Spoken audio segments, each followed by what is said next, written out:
সুপ্রভাত, আমি সঙ্গীতা। বারাণসী বং কাপেল চ্যানেলের প্রথম ভিডিওতে আপনাদের সকলকে স্বাগত জানাই। গঙ্গার বুকেই রয়েছে মানসিং মহল, যা ভার্চুয়াল মিউজিয়াম নামে পরিচিত, যার প্রবেশ মূল্য ভারতীয়দের জন্য 25 টাকা, বিদেশিদের জন্য 300 টাকা। সিঁড়ি দিয়ে উঠে যেতে হবে উপরে। সেখান থেকে দাঁড়ালে একটা অভূতপূর্ব প্রাকৃতিক সৌন্দর্য আপনি দেখতে পাবেন। এবং এখানে এখনও যে প্রকৃতির বুকে ব্যায়াম করা হয় বা যেটা আমরা ব্যায়ামের আখড়া নামে জেনে থাকি, তা আজও দেখা যায়। দেখুন এখানে কেমন ছোট বড় বিভিন্ন সাইজের ব্যায়ামের করার জন্য মুগুর ও ওয়েটের যন্ত্রপাতি রাখা রয়েছে। এবার আমরা আস্তে আস্তে প্রবেশ করব মহলের মধ্যে। ঢুকতেই আমরা দেখতে পাব এখানকার একটা মানচিত্র আর বারাণসীর সুন্দর একটা পেন্টিং। এরপর বারাণসীর টাইমলাইন সম্পর্কিত বিভিন্ন ভিডিও তথ্য আমরা এইখানে পেয়ে থাকব। আস্তে আস্তে বারাণসী অ্যাট এ গ্লান্সেরও একটা আমরা ভিডিও দেখতে পাবো। বারাণসী পানের দোকানের মডেল, সাধু সন্ত, বারাণসীর অলিগলি রাস্তা ও বারাণসীর লোকেরা কীভাবে তাদের সময় কাটিয়ে থাকে সেই সব কিছু ও বারাণসীর ষাঁড়কেও এখানে আপনি দেখতে পাবেন। তবে সবটাই কিন্তু ভার্চুয়ালি দেখতে পাবেন। এই গোটা মিউজিয়াম জুড়ে বিভিন্ন রকম ভার্চুয়াল জিনিসপত্রের মাধ্যমে বেনারসকে উপস্থাপনা করা হয়েছে। তার মধ্যে অবশ্যই ভারতীয় বেনারসের সংস্কৃতি, পত্রপত্রিকা, পুঁথি, এটাও কিন্তু সুন্দরভাবে উপস্থাপনা করা হয়েছে ভার্চুয়ালি। এই দেখুন না কি সুন্দর, এই বইটাতে টাচ করলেই আপনি কি সুন্দর শুনতেও পাবেন অডিও, আর সঙ্গে ভিডিওটিও দেখতে পাবেন কাশীর বিভিন্ন পত্রপত্রিকা ও পুঁথি সম্পর্কিত তথ্য।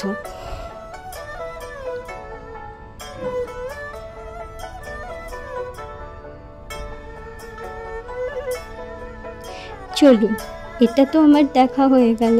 এবার দেখি আরও ভেতরে কি দেখতে পাই। আসুন তাহলে আমার সাথে।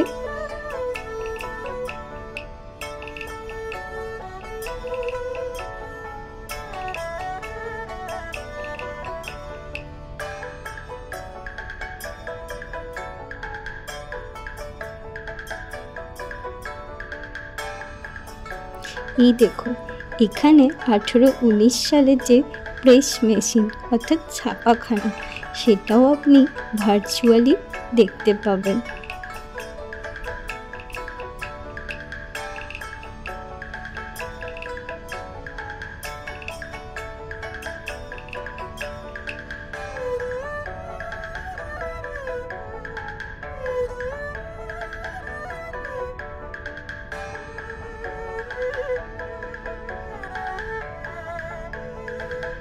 এবার দেখে নিই বেনারসের হস্তশিল্প। আপনারা সবাই জানেন বেনারসি শাড়ির কথা। সঙ্গীত বেনারস কিন্তু পিছনে পড়ে নেই। সঙ্গীত, সানাই, এই সমস্ত কিছুতে বেনারসি খুব বিখ্যাত। এই যেমন দেখুন ইনস্ট্রুমেন্টগুলো। আচ্ছা, এখানে মিনেকারি ওয়ার্ক, হাতের স্টোন দিয়ে তৈরি করা স্কাল্পচার, কাঠের শিল্প, সমস্ত কিছু এই ভার্চুয়াল টিভিটাতে আপনারা দেখতে পাবেন এবং এখানে খুব সুন্দরভাবে আপনাকে সমস্ত কিছু বলে দেবে। দেখুন না কি সুন্দর চালু হয়ে গেল ভিডিওটা। টাচ করতেই আপনারা জেনে যাবেন এখানকার স্থাপত্য, ভাস্কর্য সম্পর্কিত তথ্য সম্পর্কে। চলুন দেখে নিই তাহলে এই ছোট্ট ভার্চুয়াল ভিডিওটি।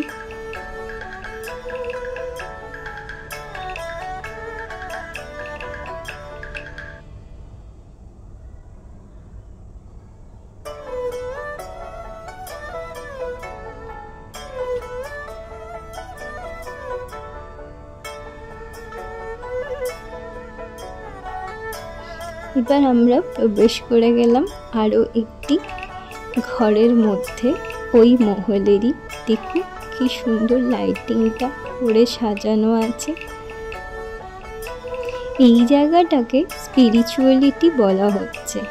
এখানে বিভিন্ন সময়ে যে আয়ুর্বেদিক ওষুধ রয়েছে তার একটা ছোট্ট স্যাম্পল এখানে রাখা রয়েছে। ও মা, আপনি যদি গঙ্গায় প্রদীপ ভাসাতে চান, এইভাবে টাচ করলেই কিন্তু গঙ্গায় প্রদীপ ভাসাতে পারেন। আসুন, এখানে 12টা থেকে একটা লেজার শো হয়ে থাকে, যেখানে দেখা হয়ে থাকে এই দশাশ্বমেধ ঘাটের আদি কাহিনী। চলুন তাহলে আমরা এখন এইটাই উপভোগ করি।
মানসিং মনে হয় এই মহলে এই ঘরে বসেই জানলা দিয়ে গঙ্গার দৃশ্য উপভোগ করতেন।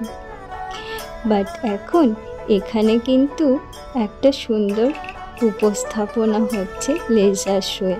ও মা, পুতুল নাচও দেখতে পাবেন এখানে।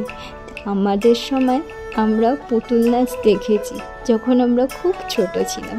আজকাল প্রজন্মে তো এই পুতুল নাচ প্রায় ভুলেই গেছে, বাচ্চারা বোধহয় দেখেও নি। এইখানে কিন্তু আপনি এটাও উপভোগ করতে পারবেন। একটা ছোট্ট তাঁতের মেশিনও রাখা রয়েছে। আমরা আস্তে আস্তে মহলের ছাদের দিকে রওনা দিচ্ছি। শুনেছি এই ছাদে না সিঁড়ি দিয়ে উঠে গেলে নাকি একটা প্রাকৃতিক আর ম্যাগনেটিক উপায়ে ঘড়ি দেখা যায় এবং কম্পাসও রয়েছে। আমরা প্রায় দুপুর 12:25 থেকে 12:30 নাগাদ এই ঘড়ির কাছে এসে পৌঁছালাম। দেখলাম সত্যি অবাক ব্যাপার তো। আগেকার দিনে যে ছায়া সিস্টেমে ঘড়ি দেখার নিয়ম ছিল, একদমই তাই। দুপুর 12:30টার সময় আমরা দেখলাম এই যে লম্বা জায়গাটা দেখছেন, এর ছায়াটা সুন্দরভাবে 12 আর হাফের মধ্যে পড়েছে। আর এই আমরা ঢুকে যাচ্ছি আস্তে আস্তে আরও ভেতরের দিকে বিভিন্ন জিনিস দেখার জন্য। আস্তে আস্তে আমরা পৌঁছে গেলাম একদম গঙ্গার ভিউ দেখার পয়েন্টে। এবার বেরোনোর পালা। আজকের ভিডিওটা দেখে আপনাদের কেমন লাগলো জানাবেন। এই যে আমাদের গাড়ি নিলাম, গাড়ি নিয়ে এবার বেরিয়ে যাচ্ছি। এই বেনারসে একটা খুব সুন্দর গাড়ি পার্কিং জায়গা রয়েছে, যেখানে লিফটে করে বাইক 4 তলায় উঠে যায়। এই গাড়ি নেওয়া হয়ে গেল। এবার আমরা বাড়ি ফেরার পথে। ভিডিওটি দেখতে ভালো লাগলে অবশ্যই লাইক করবেন, শেয়ার করবেন এবং কমেন্ট করবেন। আমার চ্যানেলটি সাবস্ক্রাইব করে দেবেন।